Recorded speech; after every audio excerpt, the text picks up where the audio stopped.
Il existe des mots qui restent gravés, même lorsqu'ils sont prononcés par une voix familière.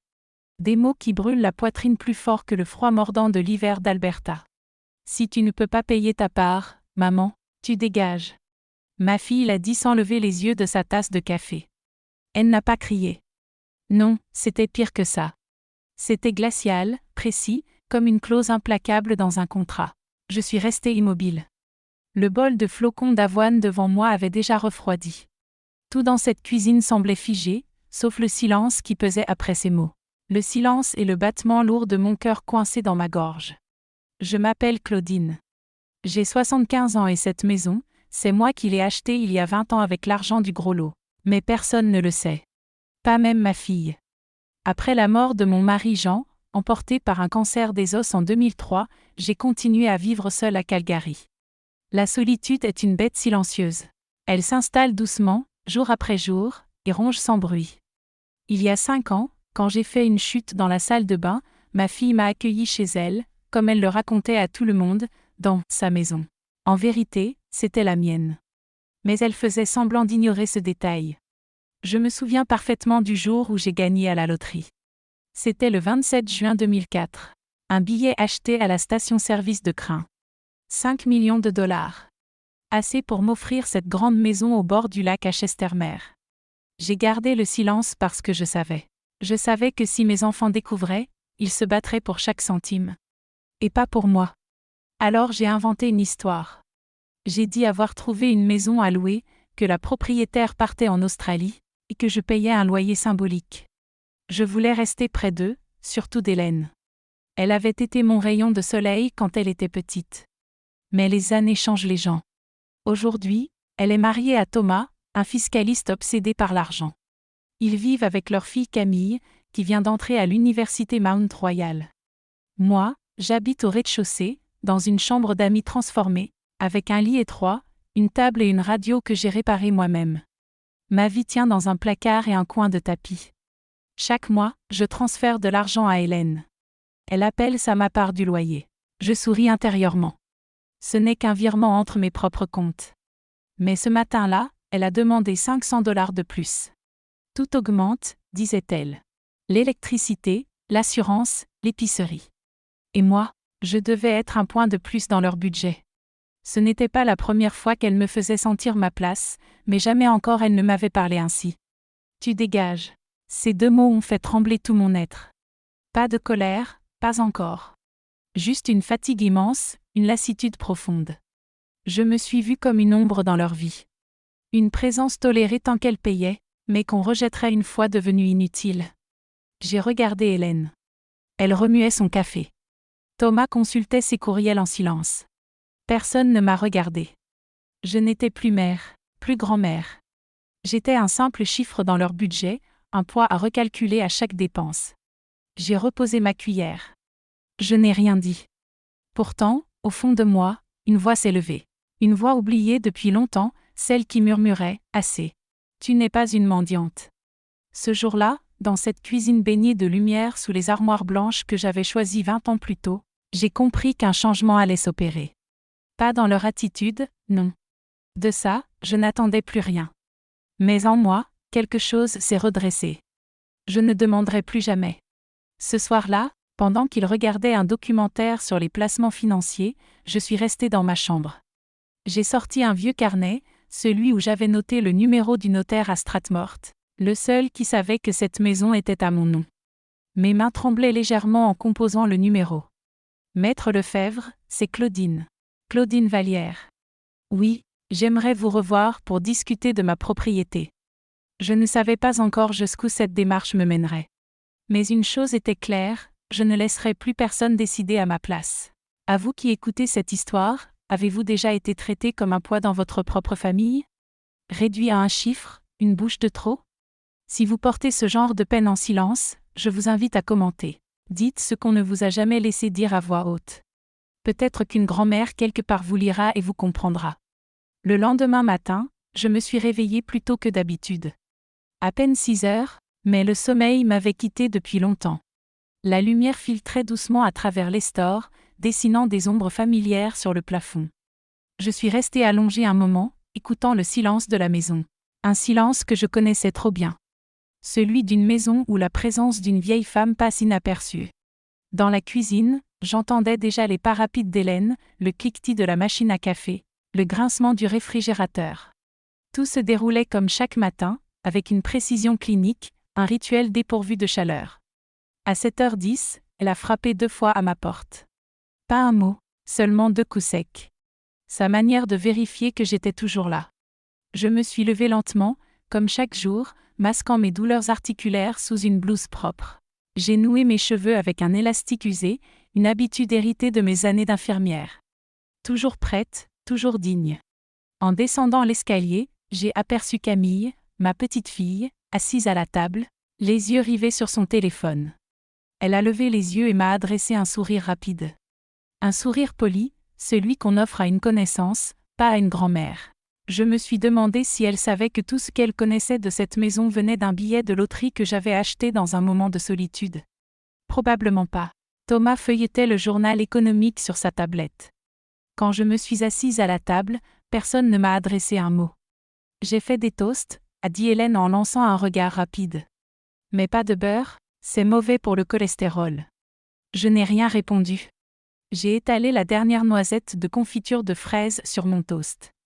Le silence pesait lourd, comme une nappe étalée pour étouffer toute émotion. Puis Hélène s'est levée brusquement, déposant sa tasse dans l'évier avec un claquement sec. « T'as réfléchi ?» a-t-elle demandé, sans lever les yeux.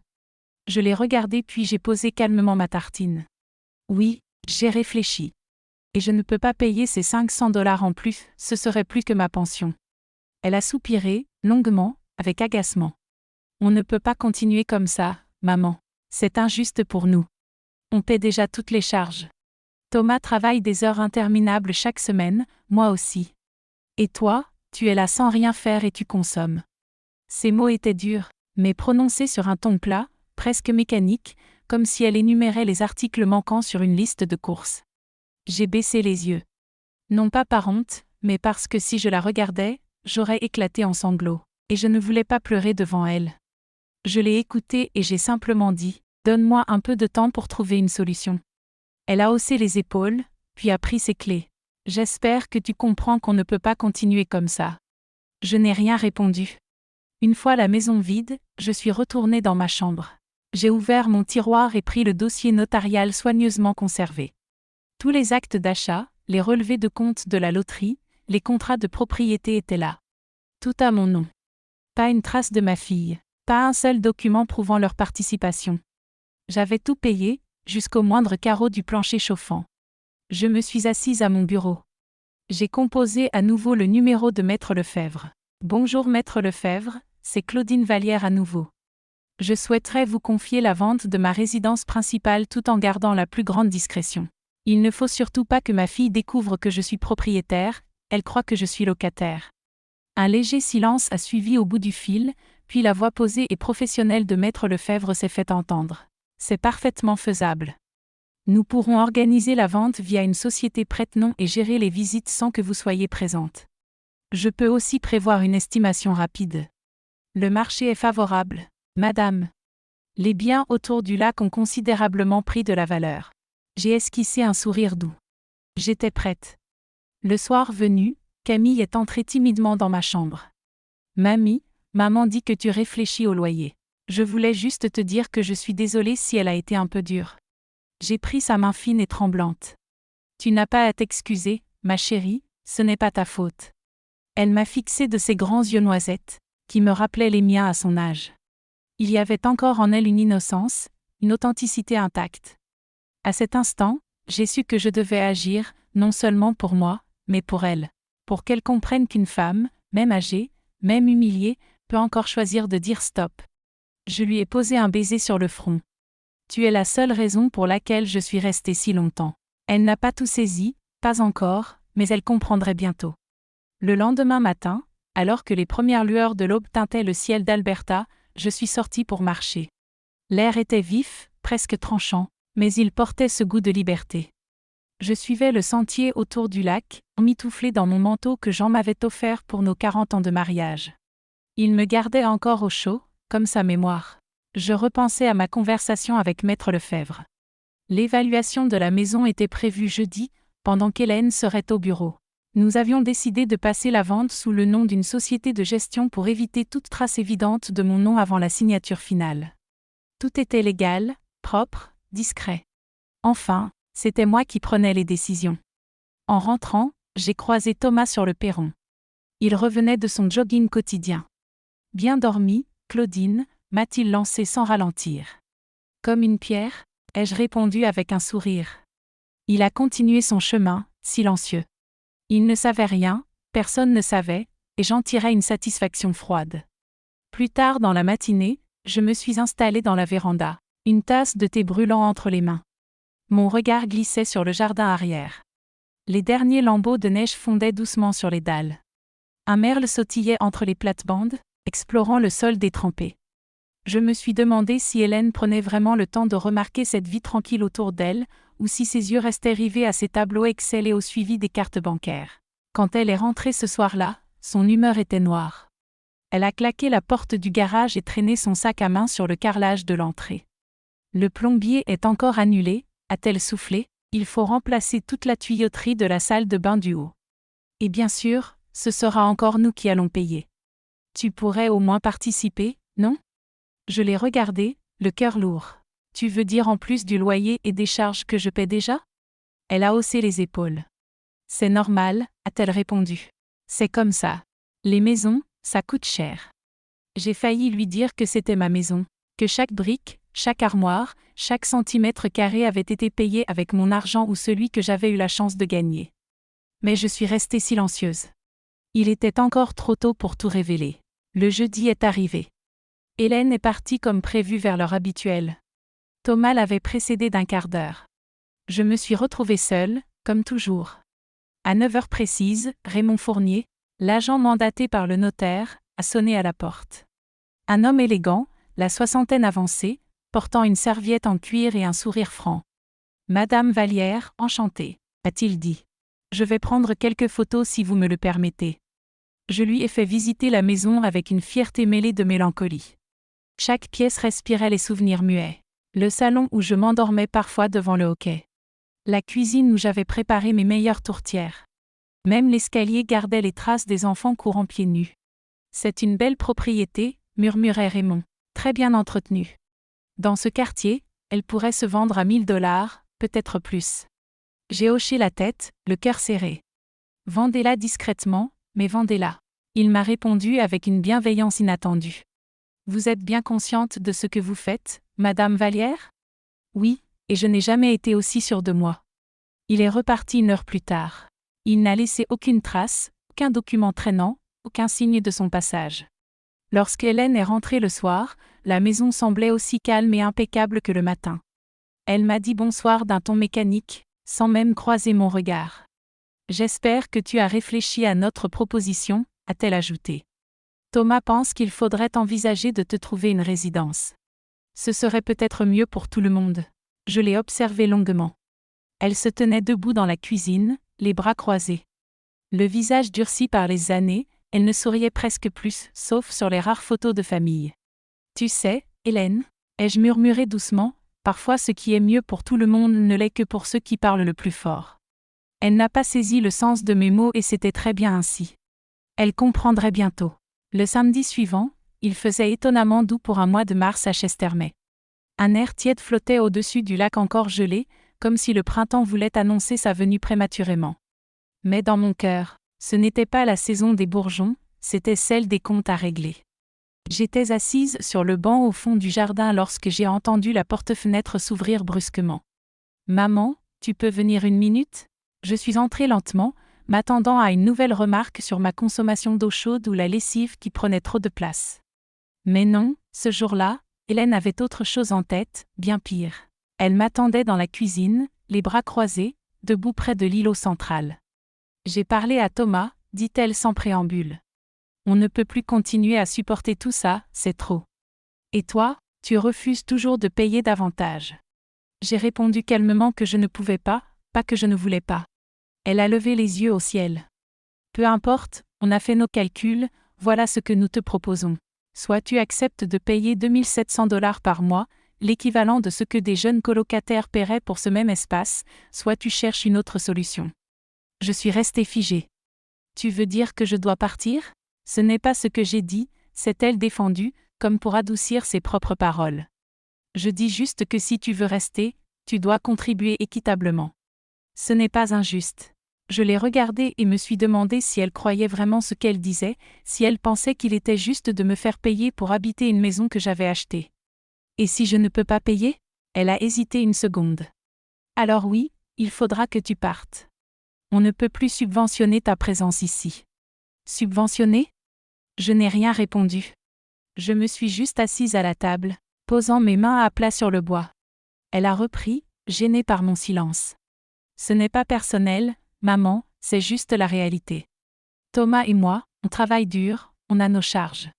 Et toi, tu consommes, c'est ça? Ai-je ajouté doucement. Elle n'a pas répliqué.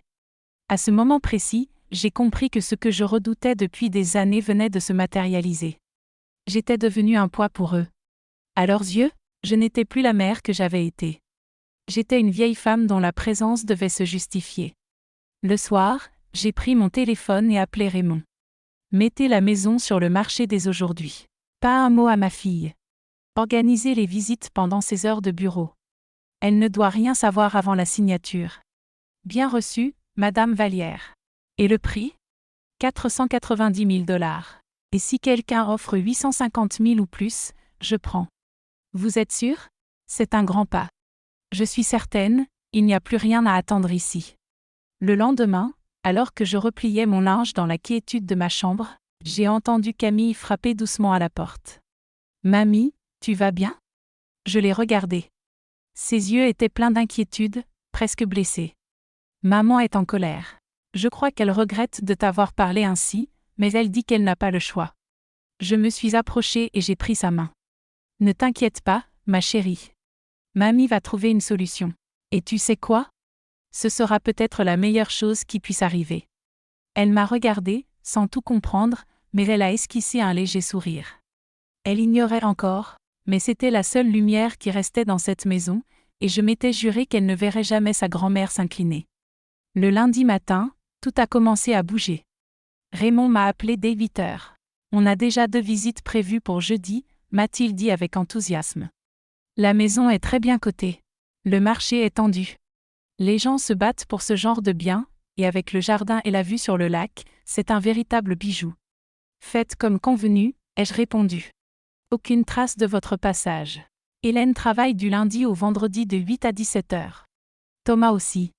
Camille est à l'université toute la journée, vous aurez le champ libre. J'ai déposé le double des clés dans une enveloppe et les confié à la réception d'un petit café du centre-ville, comme prévu. Tout était organisé au millimètre. Pourtant, dans ma poitrine, un vacarme silencieux battait. Ce tumulte que l'on ressent lorsqu'on sait qu'on est sur le point de bouleverser sa propre vie. Dans la maison, rien ne laissait deviner ce qui se préparait. Hélène me lançait à peine un regard en quittant la cuisine. Thomas restait distant. Les échanges se limitaient à l'essentiel, l'épicerie, les repas, les factures. Et moi, je continuais de jouer mon rôle de locataire, discrète et silencieuse. Chaque soir, en refermant la porte de ma chambre, je prenais un instant pour contempler mon univers. Je regardais les murs que j'avais choisis, le meuble que Jean avait assemblé de ses mains, le tapis que j'avais rapporté de Québec lors de notre dernier voyage. Je leur disais au revoir à ma manière. Le jeudi suivant, alors que j'étais seule à la maison, Raymond est arrivé avec un couple de Calgary, de charmants retraités cherchant à quitter la ville pour se rapprocher de la nature. Ce serait parfait pour nous, disait la femme en admirant la véranda. Et la proximité du lac est idéale. Je suis restée en retrait tout au long de la visite. Muette, invisible, je n'étais pas la propriétaire. J'étais une simple figurante. Le soir, Raymond m'a rappelé. Ils sont très intéressés. Ils feront une offre demain. Je pense qu'on atteindra votre prix plancher, peut-être plus. J'ai raccroché, sans émotion. Le moment approchait, l'heure où tout allait basculer. Le lendemain, vers 10 heures du matin, Raymond m'a recontacté. On a une offre, Madame Vallière, 860 000 $ cash, signature dans 15 jours. Je suis restée silencieuse quelques secondes, puis j'ai répondu calmement. Vendu. À partir de cet instant, tout s'est précipité.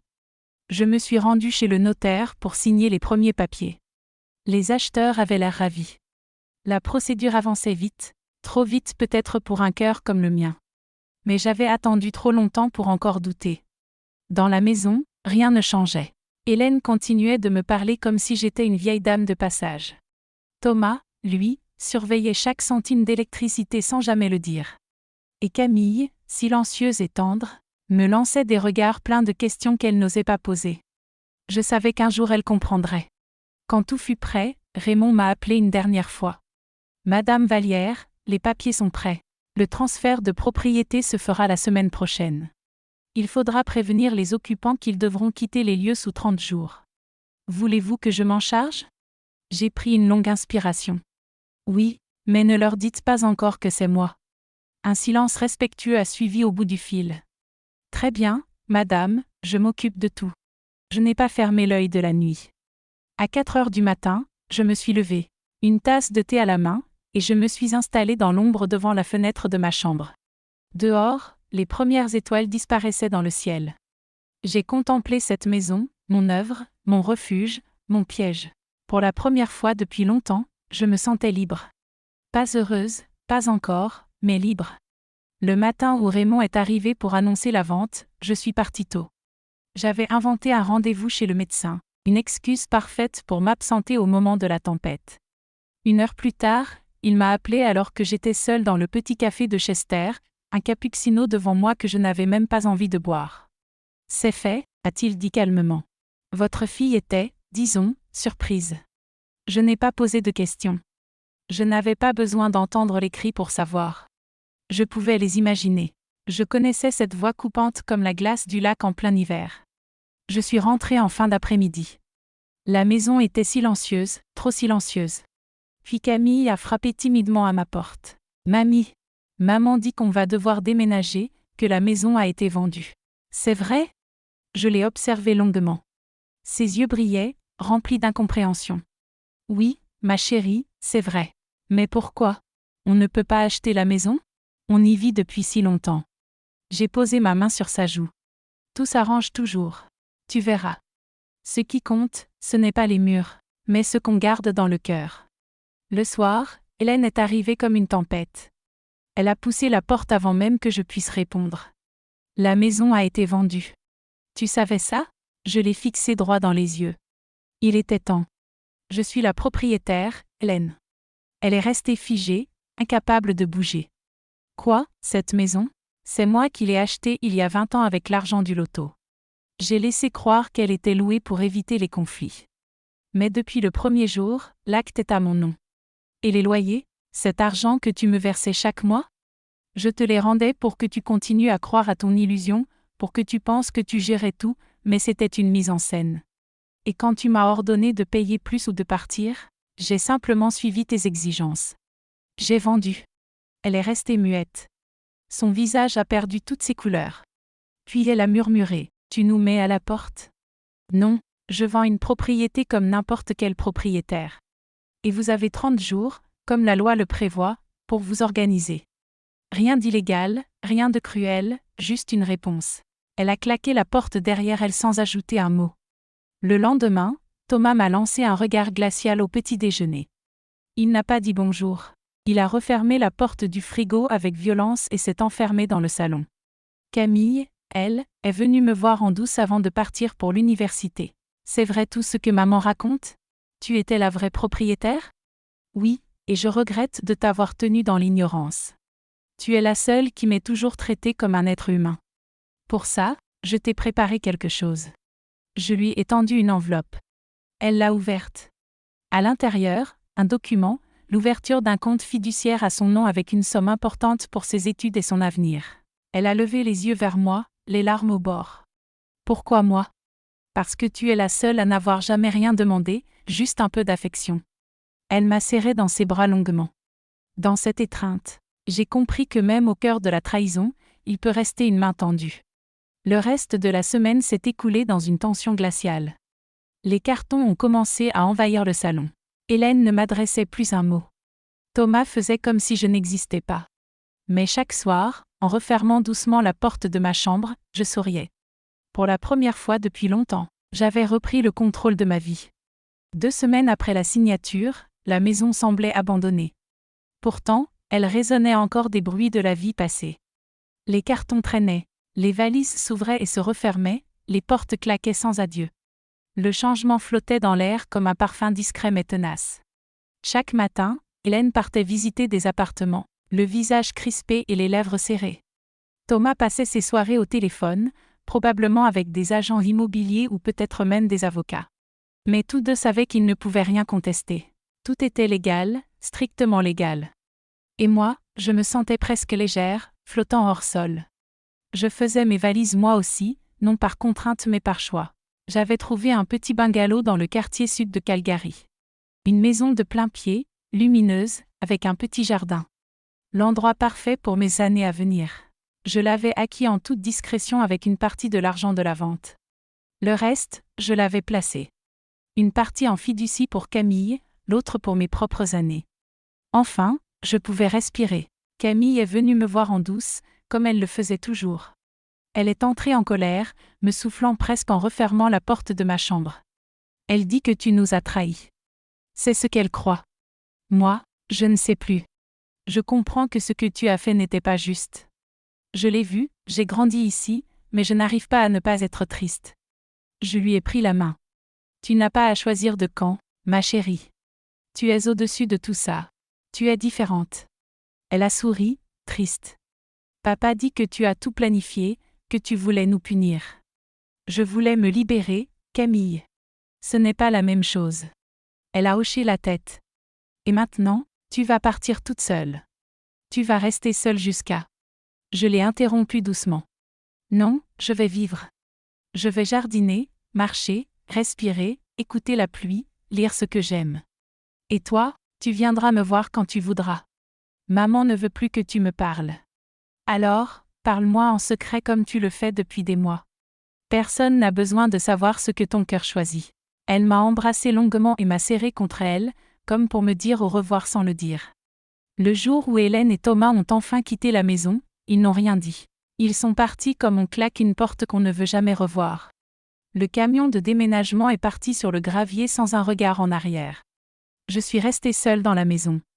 Vide, mais remplie de moi. J'ai passé la nuit sur un matelas dans ce qui fut ma chambre pendant 5 ans. Au petit matin, je me suis levée. J'ai ouvert les rideaux et j'ai contemplé le lac une dernière fois. Puis j'ai pris mes clés, mon sac, mes souvenirs et je suis partie.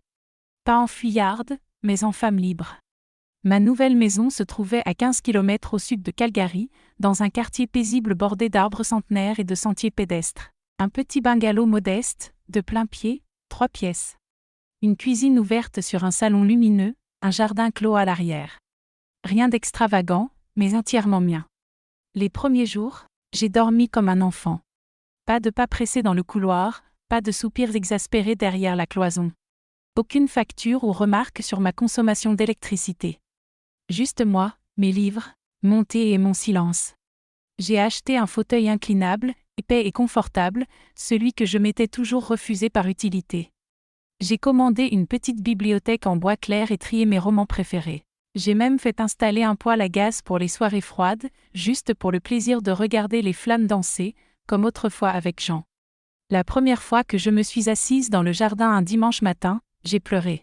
Pas de douleur, pas de remords, juste un relâchement, comme si mon corps se souvenait enfin de ce que signifiait se sentir en sécurité. Camille est venue me voir le 3e week-end. Elle avait préparé des muffins au bleuet qu'elle avait cuisiné elle-même. « Tu cuisines pour moi ? Juste pour toi ? » « Oui, » répondit-elle avec un sourire en déposant son sac. Elle a fait le tour de la maison, admirant les meubles, la lumière et la vue sur les arbres. « C'est petit, mais tellement paisible, » murmura-t-elle. La tranquillité ne demande pas d'espace, juste de l'authenticité. Nous avons pris le thé sur la terrasse, assise sous un vieux parasol que j'avais déniché dans une brocante. Elle m'a parlé de ses études, de ses espoirs, de ses lectures, de son désir d'écrire sur les femmes invisibles, celles qu'on ne voit pas et qu'on ne remercie jamais mais qui soutiennent tout. Elle veut raconter des histoires vraies, m'a-t-elle dit, pas des contes, mais des vérités et des douleurs qu'on n'ose pas exprimer. Je l'ai regardée avec émotion et j'ai répondu, « Alors, commence par celle de ta grand-mère. » Elle a ri, mais j'ai vu ses yeux briller. Tu crois que quelqu'un s'y intéresserait? Les récits de survie silencieuse sont les plus puissants. Ce sont ceux que des femmes comme moi ont toujours dû taire.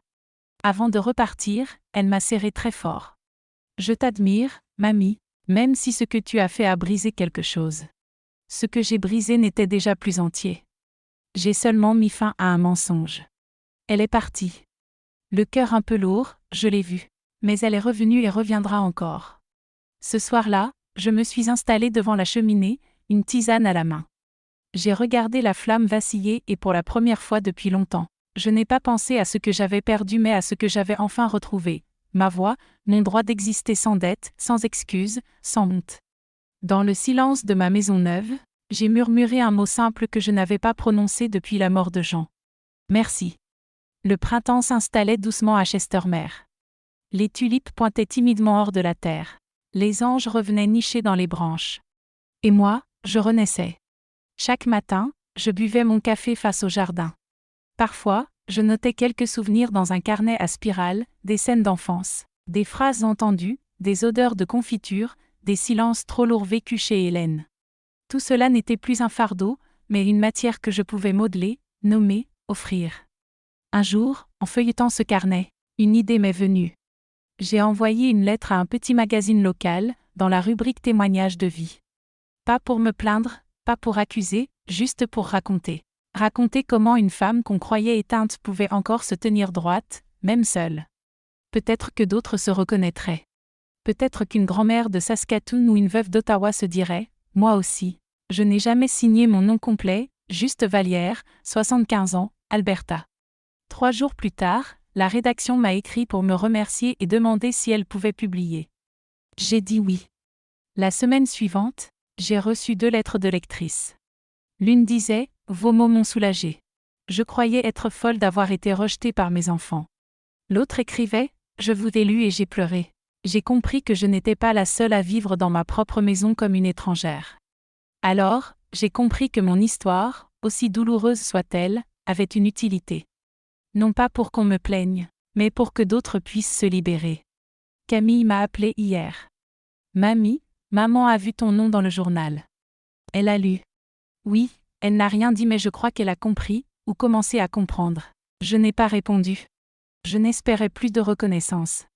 Et pourtant, ce matin, mon téléphone a sonné. Hélène. J'ai hésité à décrocher. Puis j'ai pris une inspiration. Allô, maman? Sa voix était différente, étrangement calme. Je voulais juste dire que je regrette certaines choses, pas tout, mais certaines. Peut-être que j'ai été injuste ou aveugle, je ne sais pas. Je suis restée silencieuse. Elle a poursuivi. Je ne t'appellerai plus si tu ne veux plus, mais je voulais que tu saches que tu n'as jamais été un poids. Tu ne l'as jamais été. C'est moi qui ai mal porté le monde. J'ai fermé les yeux. Je ne pleurais pas. Il n'y avait plus de larmes, juste la paix. Une reconnaissance tardive, fragile mais sincère. Merci, ai-je simplement dit. Puis j'ai raccroché. Pas par colère, mais parce que je n'avais plus besoin de rien de plus. Je me suis levée, j'ai ouvert la porte. Le soleil d'Alberta baignait mon jardin. Dans ce silence tendre, je me suis adressée à toutes celles qui, comme moi, ont trop longtemps courbé les épaules. Le silence peut être une forme de justice. Et parfois, c'est le plus beau cri de liberté.